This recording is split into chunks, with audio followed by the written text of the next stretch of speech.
We are not able to fully trace all of these streams of belief, but there is a suspicion that it may sometime be proven that mythology is the history of the prehistoric world of things, that it is only prehistory, veiled in the emotionalizations of later peoples, but still containing much that is valid, much that is essentially true, if we have patience enough and liberality of mind enough to contemplate this rich storehouse without sophistication.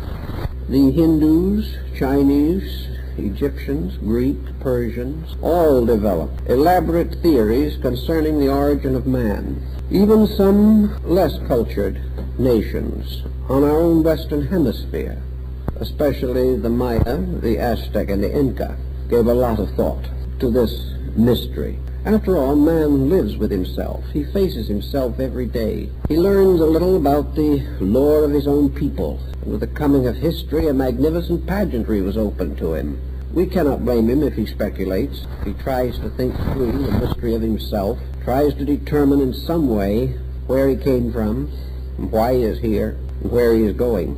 Nearly all of the older nations of the world assumed that man existed for a very long time. In India, for example, long before the rise of modern science, or the more recent discoveries relating to human remains, the Hindus were already thinking of an earth inhabited by something at least resembling man 20, 30, 50, 100 million years ago. They knew whatever this process was that produced man was not rapid. They realized also that the gradual evolutionary processes which brought man into being were in a way recapitulated by the prenatal cycle in man's present coming into birth. Just as surely as the embryo passes through many stages of development, more or less summarizing the whole evolution of the animal kingdom, so it is evident that man himself came forth a very long time ago, that he was not instantaneously or wonderfully produced. There was not a case of a world without a man, and then marvelously saying man was there. He did not appear with his girdle of fig leaves, as most often represented in masterpieces of the 15th and 16th centuries. Nor did man arise, as in most of old paintings, clean-shaven and well-groomed. There was something else to this picture. Man had to grow up. Most ancient peoples were convinced that man came out of water. They believed that he some way came out of an ocean, or out of a great depth or deepness. We're beginning to suspect this ourselves, even now. But man, according to the most ancient tradition, was a fish that came forth upon the land, and gradually his gills disappeared, gradually his fins vanished, little by little he assumed the proportions that we now know. Not necessarily because these proportions were destined for him, but because there was a kind of something inside of man that began to fashion instruments for the expression of this inner self, and the shape and appearance of man was due to the urgencies within his own nature, which caused him to externalize the means of accomplishing the purposes that his dawning consciousness began to comprehend. Also, it was assumed that the problem of man had something to do with the animal kingdom.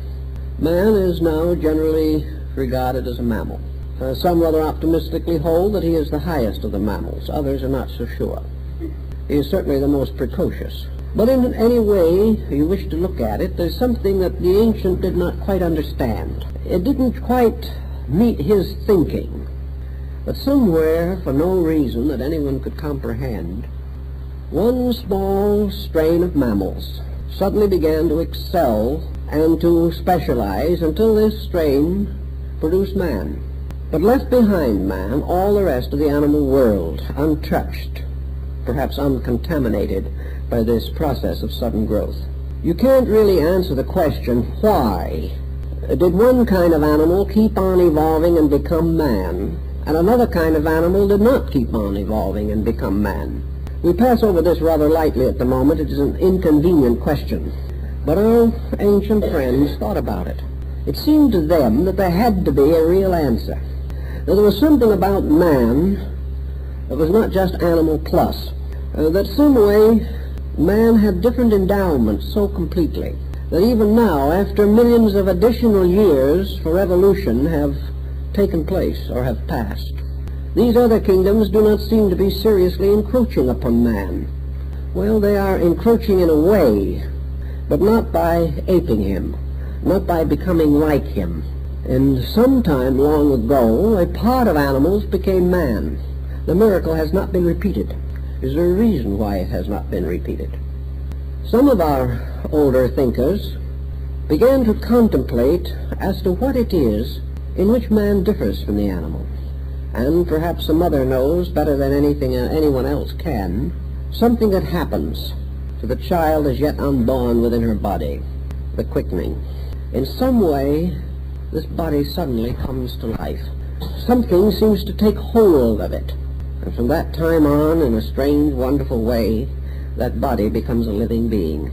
And from that time on, that body's destiny is determined by this mysterious, intangible, sudden coming of aliveness, which causes this little inanimate thing to start striking out, preparing itself to be born.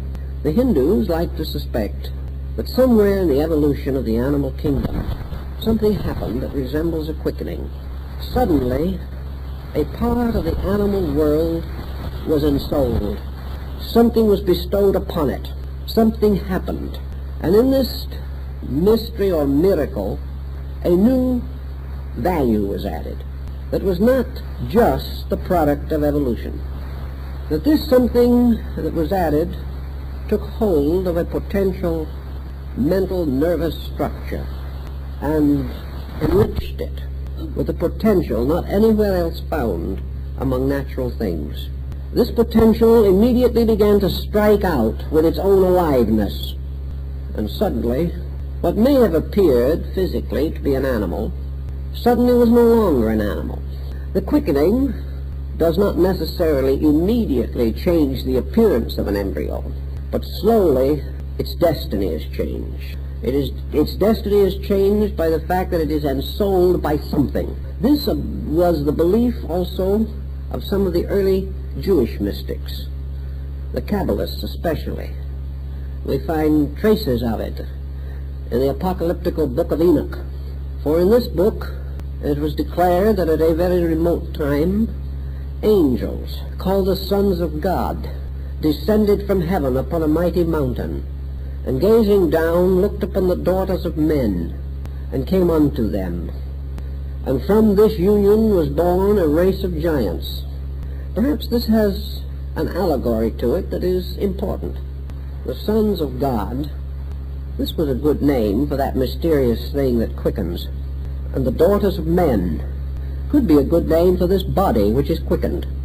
Perhaps, therefore, what the Hindus and the old Kabbalist mystics, the Babylonians and the Assyrians, sought to tell us in their own way was that some kind of a superior order of life from another place, from another condition or dimension of being, descended into the bodies of some animals.